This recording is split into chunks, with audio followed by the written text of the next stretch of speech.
Nadia Bukhari is a lecturer in pharmacy at University College London, and she's only 38 and recently became a fellow at the Royal Pharmaceutical Society, the youngest ever female fellow. So, a real British Asian success story, British Asian female success story as well to boot. Nadia, welcome to BBC Asian Network. Thank you very much, Noel. Now, pharmacy is not an unusual career for Asians to go into. In fact, the vast majority of pharmacists are Asian, aren't they? Pharmacies are run by Asians largely, aren't they? Largely, absolutely. Why is that, do you think? Why do we gravitate towards that industry? Is it something you've ever thought about? Not really. It's not something I've thought about, but it's a very secure profession. And always need medicine. Absolutely. Yeah. Pharmacists are the backbone of healthcare, so it's a great profession to be part of.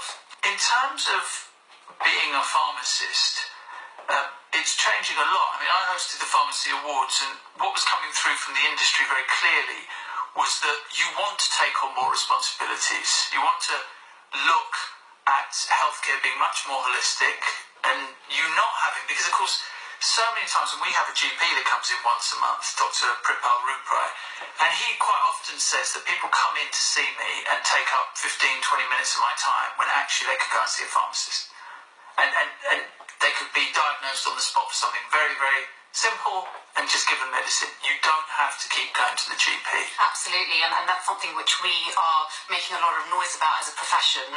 Pharmacists are the front line in healthcare, and I think patients need to start recognising that pharmacists are experts when it comes to medicines, and they should visit their pharmacist as a first port of call before visiting their GP. Do you think there's still a perception then in the minds of people that pharmacists are just essentially dispensers of drugs and they're told to dispense them by GPs, therefore there's not the same kind of confidence levels?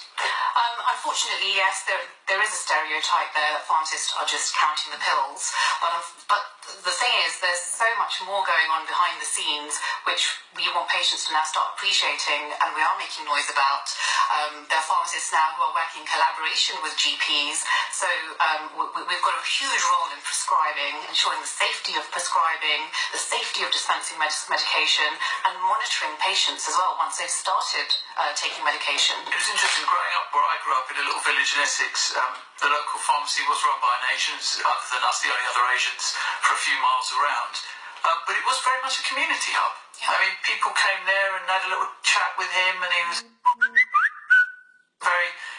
he's still alive, a very nice man.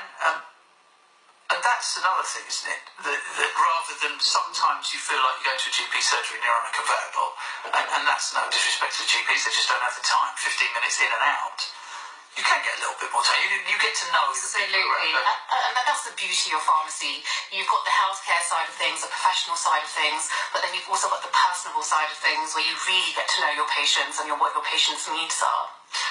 Growing up then, clearly your parents believed in education, believed in you being educated. Maybe I'm making an assumption, maybe you did it to inspire them, I don't know, but you can tell me. I have to say, yes, my parents were very devoted to us when it came to education. They spent a lot of their time with us, and they promoted the importance of education, but with the same token, they also promoted the importance of having family values as well, and having the balance between your career and your family. Quite a difficult thing, isn't it? To balance out, isn't it? And it's usually the woman that ends up sacrificing some of her aspirations. It is. There are challenges, but I believe that if you have the passion and if you have the drive, you can overcome those challenges. And a supportive husband, presumably. An extremely supportive husband. And I was just coming on to that now to say that, you know, as well as having the passion and drive, you need to have an excellent support network. I have support through my parents, through my mother-in-law, but the person who has really, really supported me and has a big hand in my achievement is my husband. And, you know, I'd really like to thank him for that. Anyone in your life who tried to make you feel guilty about pursuing a career, as if somehow your children will suffer because you are ambitious and you want to get ahead in the industry that you've chosen for yourself, it's something I've heard in the past said to people, especially women, unfortunately. Luckily, that hasn't been said to me directly. If people have thought that, then I don't know. And they had the good grace not to say it.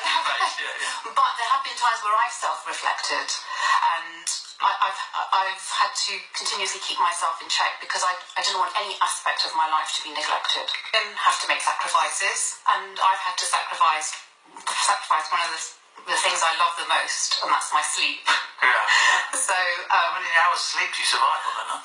5 hours is usually good for me. And 5 hours?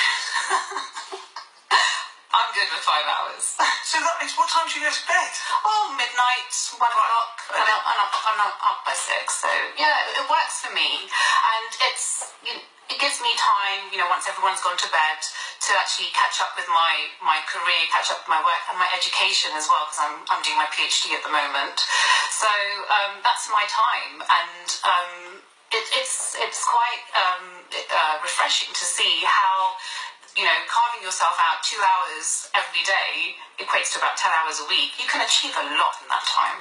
She's a lecturer in pharmacy at University College London, and she's in her late 30s, but recently became a fellow at the Royal Pharmaceutical Society, the youngest ever female fellow. So, career, successful, wife, mother, daughter-in-law, wow. Sister to someone? Yes. Sister? Well, so all of these things, quite often, more often than I would like, we discuss the pressures that Asian women particularly are under to be perfect in all those categories I just mentioned. Have you ever felt any of that? I learned a lot from my husband as well. Right, okay. We were married quite young, and we've grown together as a couple. Right. How old were you when you married? 24. Okay, so not long out of university? No. And not long after qualifying? No. Wow, and is he a pharmacist as well? No, he's not a pharmacist. Okay, so you're 24, you get married. How old were you when you became a mother? 2 years later. Okay, so 26, married, kid. And not at any point did you think by doing either of those things would you have to divert away from your own career ambitions? No, because my husband is my best friend. We talk a lot. And like I said, we've grown together. I support him in his career. He's very supportive of me and my career. And he's a great believer in empowering women. And I'm very lucky to have that. And he's Asian as well? Of course he is Asian. Because we hear we hear such bad things about Asian men all the time. So it's really good to hear that. It's very positive that these Asian men exist. They do. They They want that.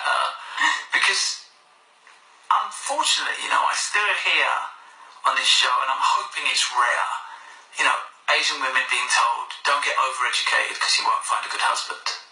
And these things still go on. Unfortunately, yes, there's still a stereotype where the Asian man should be the sole breadwinner. And we need to move away from that stereotype. But I think we are now, and it's quite refreshing to see the younger generation believing more in women, empowering women in the workplace and in their families as well. So it's happening, but at a slow rate. In the pharmacy industry, just because so many Asians are in that industry, it's a land of milk and honey. It sounds like a utopia in that respect. I mean, when are you seeing a lot of young women coming into the industry? When you look at your class at UCL, what's the gender breakdown roughly? We have a high percentage of ethnic minority studying pharmacy, yes. And women? And women as well. It is a women-dominated profession. A women-dominated profession? Yeah. Why do you think that is? Pharmacy is a great career for women. It's a vocational profession, but it also offers a great degree of flexibility as well, which is great. You can have the best of both worlds. You can juggle your home life with having a career. Brilliant. Well, look, thank you very much for coming in today and talking about your career. A real inspiration to a lot of people out there who want to succeed and go against all the stereotypes and break through those glass ceilings.